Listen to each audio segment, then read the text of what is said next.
Einstein வந்து special relativity கண்டுபிடிக்கும் போது இப்படி ஒரு ஸ்டேட்மெண்ட் கொடுத்தாரு. அதாவது நான் 4 பேருடைய ஷோல்டரில் ஏறி தான் இந்த சாதனையை பண்ணேன். அந்த 4 பேரில் இந்த மேத்தமெட்டிஷியன் பேரை கண்டிப்பாக அவர் மென்ஷன் பண்ணியிருக்கணும் 5ஆவதா. ஆனால் அவர் பண்ணவே இல்லை. அப்படி மிஸ் அவுட் பண்ண அந்த மேத்தமெட்டிஷியன் பற்றி தான் இங்கே நம்ம பார்க்க போகிறோம். வெறும் 3 வயசாக இருக்கும்போதே அவங்க அப்பா வந்து அங்கே வேலை செஞ்சவங்களுக்கெல்லாம் காசு கொடுத்துட்டு இருக்கும்போது ஒருத்தர் காசு கொடுக்கும்போது மட்டும் கொடுக்காதீங்கன்னு சொல்லி அழுதுகிட்டே இருந்தது அந்த குழந்தை.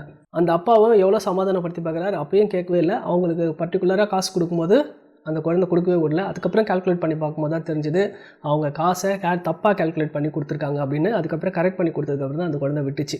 7 வயசாக இருக்கும்போது அந்த குழந்தை ஸ்கூலில் படிச்சுட்டு இருந்தது. அந்த கிளாஸ்க்கு வரக்கூடிய டீச்சர் அன்றைக்கி லீவு. ஸோ பக்கத்து கிளாஸில் அந்த டீச்சர் வந்து இந்த பசங்களுக்கெல்லாம் ஒரு மேக்ஸில் ஹோம்ஒர்க் கொடுத்தாங்க. அதாவது 1லேருந்து 100 வரைக்கும் கவுண்ட் பண்ணி எவ்வளோ வருது அப்படின்னு சொன்னாங்க. இதுக்கான காரணம் பசங்கள்லாம் 1லேருந்து 100 வரைக்கும் கவுண்ட் பண்ணிகிட்டே இருப்பாங்க.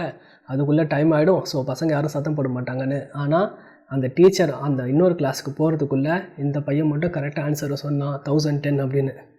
இதுக்கான காரணம் என்னென்னு கேட்கும்போது அவன் அதுக்கான ஃபார்முலா டெரைவ் பண்ணியிருந்தான். n × 12 + 1/2. ஸோ இதில் போடும்போது ஆன்சர் வந்துடுச்சு, பேங்.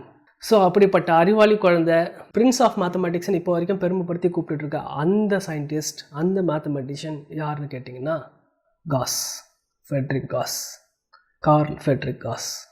ஸோ இந்த வீடியோவில் நம்ம கார்ல் ஃபெட்ரிக் காஸ் அஸ்ட்ரானமிலையும் ஜியாமெட்ரிலையும் ஃபிசிக்ஸ்லையும் என்னென்னலாம் ரெவல்யூஷன் பண்ணார் அப்படின்றத பற்றி பார்க்க போகிறோம். ஒரு கிரேட்டஸ்ட் மேத்தமெட்டிஷியன் பற்றின ஒரு வீடியோவாக இது இருக்கிறதுல எனக்கு ரொம்ப சந்தோஷம். அண்ட் உங்களுக்கும் இந்த வீடியோ ரொம்ப பிடிக்கும்னு நினைக்கிறேன். நான் வினோத், இது உங்களுடைய மேக்ஸ் ஸ்கொயர். இந்த வீடியோ எனக்கு ரொம்ப பர்சனலாக பிடிச்ச வீடியோ. ஏன்னா காஸ் எனக்கு ரொம்ப பிடிக்கும். அதுக்கான நிறைய காரணங்களுக்கு ஒரு முக்கியமான காரணம் சொல்கிறேன். நான் பிஎஸ்சி படிக்கும்போது எனக்கு வெக்டர் அனாலிசிஸ் அப்படின்னு சொல்லி ஒரு பேப்பர் வந்துச்சு. அந்த கிளாஸில் வெக்டர் அனாலிசிஸ் எடுக்கிற அந்த லெக்சரர் என்னை பார்த்து தான் கிளாஸ் எடுப்பார். ஏன்னா என்னை வெக்டர் அனாலிசிஸ் அவ்வளோ ஈடுபாடாக அவர் கேட்குற கேள்விக்கெல்லாம் உடனே ஆன்சர் பண்ணுவேன். எனக்கு ரொம்ப பிடிக்கும். வெக்டர் அனாலிசிஸில் நல்ல மார்க் எடுத்தேன். மொத்த கிளாஸ்லேயும் நான் தான் அந்த விஷயத்தில் டாப்பராக இருந்தேன், வெக்டர் அனாலிசிஸில் மட்டும். ஸோ அவரோட கிளாஸ்னாலே எனக்கு குதூகலமாயிடும். Gauss divergence theorem, Stoke theorem, Green theorem இப்படியெல்லாம் வரும். ஸோ எனக்கு ரொம்ப பிடிக்கும். அப்போவே எனக்கு காஸை பற்றி தெரிய ஆரம்பிச்சது. அதுக்கு முன்னாடியே தெரியும், பட் அப்போ எனக்கு ரொம்ப பிடிக்க ஆரம்பிச்சது. ஸோ அதுக்கப்புறம் டீட்டெயிலாக நான் காஸை பற்றி படிக்க ஆரம்பிச்சிட்டேன். சரி, ஃபஸ்ட்டு ஒரு ஜியாமெட்ரியில் என்னென்ன மாதிரியான புதுமையான விஷயங்கள்லாம் பண்ணார், என்ன கிரேட்டஸ்ட்டு ரிமார்க்கபிள் திங்கெல்லாம் பண்ணார் அப்படின்னு பார்க்கலாமா? ஸோ ஜியாமெட்ரி அப்படின்றது நான் மேத்தமெட்டிக்ஸ், ஸோ பர்டிகுலராக நான் இங்கே ஜியாமெட்ரி எடுத்துக்கிறேன்.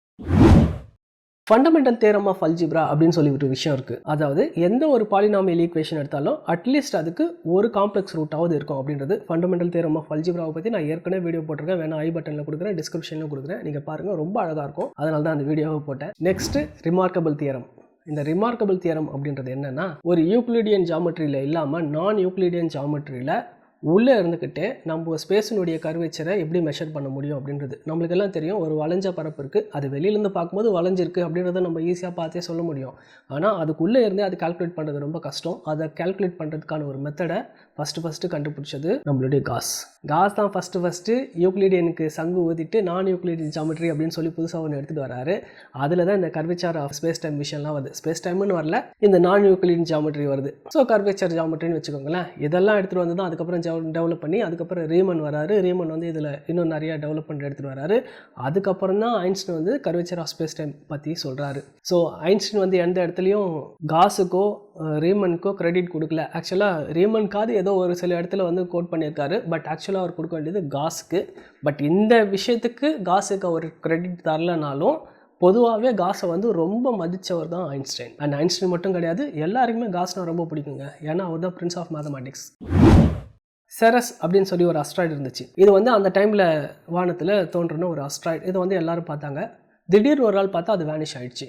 அது எங்கே போச்சு, அது எப்படி தேடி கண்டுபிடிக்கிறது அப்படின்னு யாருக்குமே தெரியல. நிறைய அஸ்ட்ரானமர்ஸ், மேத்தமெட்டிஷியன்ஸ்லாம் இதுக்கு ட்ரை பண்ணாங்க, பட் யாராலையும் கண்டுபிடிக்க முடியல. அதுக்கப்புறம் அதை விட்டாங்க. பட் காஸ் விடலை. காஸ் வந்து இதுக்காக அவரே கால்குலேட் பண்ணார், அவரே ஒரு இதை டெவலப் பண்ணார். அதனுடைய பார்த்து கண்டுபிடிச்சி இது இந்த இடத்துல தான் இருக்கும் அப்படின்னு சொல்லி ஒரு இடத்த பர்டிகுலராக மெஷர் காமிச்சார். அண்ட் டெலஸ்கோப் வச்சு அந்த இடத்துல தேடும்போது செரஸ் அந்த இடத்துல தான் இருந்துச்சு. காணும் அப்படின்னு உடனே அவர் ஒரு மேத்தமெட்டிக்ஸ் டெவலப் பண்ணுறாரு. இங்கே தான் இருக்கும் பாருன்னு சொல்கிற அளவுக்கு காஸ் வந்து பெரிய மேத்தமெட்டிஷியன். லீஸ்ட் ஸ்கொயர் மெத்தட் அப்படின்னு ஒன்று இருக்குது. இது அஸ்ட்ரானமியில் யூஸ் பண்ணுவோம், ஸ்டாட்டிஸ்டிக்ஸில் யூஸ் பண்ணுவோம், டேட்டா சயின்ஸ், மிஷின் லேர்னிங் இதிலெல்லாம் யூஸ் பண்ணக்கூடிய ஒரு விஷயம். இதை கண்டுபிடிச்சதும் காஸ் தான். அண்ட் பிளானட்டரி மோஷனாக இருக்கட்டும், காமெட்னுடைய பாத்தாக இருக்கட்டும், இந்த செரஸ் என்ற அஸ்ட்ராய்டு இது மட்டும் இல்லாமல் நிறைய காமெட் இதனுடைய பாத்தெல்லாம் வந்து ரொம்ப ஈஸியாக கண்டுபிடிச்சிருவாரு. இன்ஃபேக்ட் இந்த காஸ்னுடைய ஐடியா இருக்குல்ல, இதை வச்சு தான் இப்போ இந்த அஸ்ட்ராய்டு ஃபைண்டெல்லாம் பண்ணுறாங்கல்ல, இதுக்கெல்லாம் காரணம் காஸ் தான். இதுக்கப்புறம் டெவலப் பண்ணி பல சயின்ஸ் வந்துச்சு, பல கால்குலேஷன்ஸ் வந்துச்சு. இதெல்லாம் யூஸ் பண்ணி தான் நான் கூட காமெட்னுடைய பாத்தெல்லாம் வந்து ட்ராக் பண்ணியிருக்கேன். ட்ராக் பண்ணேன்னா கம்ப்யூட்டரில் கிடையாது, நம்ம கையிலேயே கால்குலேட் பண்ணியே கண்டுபிடிக்க முடியும். அதெல்லாம் நானும் பண்ணியிருக்கேன். சரி, ஃபிசிக்ஸில் என்ன மாதிரிலாம் கான்ட்ரிபியூட் பண்ணியிருக்காரு அப்படின்னு பார்த்தீங்கன்னா, காஸ் லா ரொம்ப முக்கியமான விஷயம். எலக்ட்ரோ மேக்னட்டிசமில் வரும். இந்த காஸ் லாவை தான் அதுக்கப்புறம் மேக்ஸ்வெல் ஈக்குவேஷனில் யூஸ் பண்ணிக்கிட்டாங்க. ஸோ மேக்ஸ்வெல் ஈக்குவேஷன் எவ்வளோ முக்கியமான ஒரு விஷயம், அதில் காஸ் லா ரொம்ப முக்கியமான ஒரு இடம் பெற்றிருக்கு அப்படின்னு தான் சொல்லணும். அண்ட் எர்த் மேக்னெட்டிக் ஃபீல்டை கண்டுபிடிக்கிறதுக்காக ஒரு இன்ஸ்ட்ருமெண்ட்டே பண்ணார். அதுக்கு பேர் வந்து டெரஸ்ட்ரியல் மேக்னெட்டிசம் அப்படின்னு பேரும் வச்சார். அண்ட் இது என்ன பண்ணால் எர்த்தினுடைய மேக்னெட்டிக் ஃபீல்டு எங்கே எவ்வளோ இருக்குது அப்படின்னு சொல்லி கண்டுபிடிக்கிறதுக்கு யூஸ் ஆச்சு. And first electro magnetic telegraph இவர் தான் பண்ணார். எப்போது அது கமர்ஷியலாக பாப்புலர் ஆகிறதுக்கு முன்னாடியே டெலிகிராஃப் அப்படின்ற ஒரு விஷயத்தை பண்ணார். இப்போ தான் அதெல்லாம் கிடையாது, இப்போல்லாம் செல்ஃபோன் வந்துடுச்சு. பட் அந்த காலத்தில் டெலிகிராஃப், டெலிகிராம் இதெல்லாம் உங்களுக்கு தெரியும்னு நினைக்கிறேன். ஸோ இதெல்லாம் வரதுக்கு முன்னாடி அதுதான் பண்ணது. அண்ட் ஸ்டாட்டிஸ்டிக்ஸில் ரொம்ப முக்கியமான ஒரு விஷயம் நார்மல் டிஸ்ட்ரிபியூஷன் ஒரு கர்வ் இருக்குது. அண்டு என்னுடைய மெம்பர்ஷிப் வீடியோவில் வந்து நான் மேக்ஸ் டீச் பண்ணுறேன்ல, அதில் வந்து ஸ்டாட்டிஸ்டிக்ஸ் ஃபார் டேட்டா சயின்ஸ் அப்படின்னு சொல்லி தனியாக வந்து ஒரு சப்ஜெக்ட் இருக்குது. அதில் இந்த நார்மல் கர்வ் பற்றி சொல்லித்தரேன். இதுக்கு இந்த நார்மல் கர்வுக்கு இன்னொரு பேரே இருக்குது. அதுக்கு பேர் காசியன் டிஸ்ட்ரிபியூஷன். ஸோ காஸ் பேரே தான் அதுக்கு வச்சுருக்காங்க. ஸோ அவ்வளோ முக்கியமான ஒரு கர்வ் அது, நார்மல் டிஸ்ட்ரிபியூஷன் கர்வ். ஸோ இது பண்ணதும் காஸ் தான். அண்ட் எர்த்தினுடைய டிஸ்டன்ஸை மேப் பண்ணுறதுக்காக இவர் ஒரு டிவைஸ் பண்ணார். அதனுடைய பேர் ஹீலியோட்ரோப். இது எப்படி இருக்குன்னா, மிரரும் சன்லைட்டையும் வச்சு எர்த்தினுடைய டிஸ்டன்ஸ் வந்து மெஷர் பண்ணுற மாதிரி இருக்கும். இந்த டிவைஸை பண்ணதும் காஸ் தான். அண்ட் இந்த செரஸ் அப்படின்ற அந்த அஸ்ட்ராய்டு இருக்குல்ல, அதை அவர் ஃபைன் பண்ணும்போது அவருக்கு 24 வயசுங்க. அப்போவே அவர் வந்து அதை கால்குலேட் பண்ண ஆரம்பிச்சிட்டார். ஒரு ரூலரையும் காம்பஸையும் வச்சு 17 சைடு இருக்கக்கூடிய ஒரு பாலிகான் எப்படி வந்து கன்ஸ்ட்ரக்ட் பண்ணுறது, எப்படி வரைகிறது அப்படின்றத பற்றி கண்டுபிடிச்சது காஸ் தான். இதுக்கு முன்னாடி அதை யாருமே பண்ணல, ஏன்ஷியன்ட் கிரீக் தான். அதுக்கப்புறம் 2500 வருஷம் கழித்து பண்ணது நம்மளுடைய காஸ். அது பண்ணும்போது அவருக்கு வயசு 17. ஸோ இந்த மாதிரி நிறையா சொல்லிகிட்டே போகலாம். எனக்கு லிஸ்ட்டு ரொம்ப பெருசாக இருக்குது. எனக்கு சட்டுன்னு இதான் ஞாபகம் வருது, அதனால் சொன்னேன். ஸோ இது ஃபிசிக்ஸாக இருக்கட்டும், அஸ்ட்ரானமியாக இருக்கட்டும், ஜியாமெட்ரி, மேத்தமேட்டிக்ஸ், எல்லா ஃபீல்ட்லேயும் காஸ் ஒர்க் பண்ணியிருக்காரு. அதனால தான் அவர் பிரின்ஸ் ஆஃப் மேத்தமேட்டிக்ஸ் அப்படின்னு சொல்கிறாங்க. ஒரு சில இடத்துல போட்டியே வரும், காஸ் பெரியவரா இல்லைன்னா ஆய்லர் பெரியவரான்னு. ஆய்லர் பற்றியும் ஒரு வீடியோ மேக் பண்ணியிருக்கேன், அதுவும் வந்திருக்கும்னு நினைக்கிறேன். இந்த வீடியோவுக்கு முன்னாடி வந்திருக்கோம், அது இதுக்கப்புறம் வரும், அதையும் பாருங்கள்.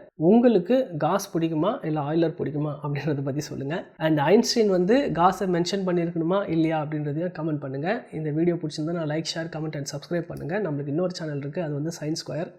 இதில் எப்படி மேக்ஸ் பற்றியும் மேத்தமெட்டிஷியன்ஸ் பற்றியும் பார்க்குறோமோ, அதில் சயின்ஸ் பற்றியும் சயின்டிஸ்ட் பற்றியும் பார்ப்போம். அந்த சேனல்லையும் சப்ஸ்கிரைப் பண்ணிக்கோங்க. அடுத்து வேறு எந்த மேத்தமெட்டிஷியன் பற்றி உங்களுக்கு தெரியணும் அப்படின்னு சொல்லி கீழே கமெண்ட் பண்ணுங்கள். அவங்களையும் ஒரு வீடியோ செஞ்சு போடுறேன். அடுத்த வீடியோவில் மீட் பண்ணுறேன். until then bye.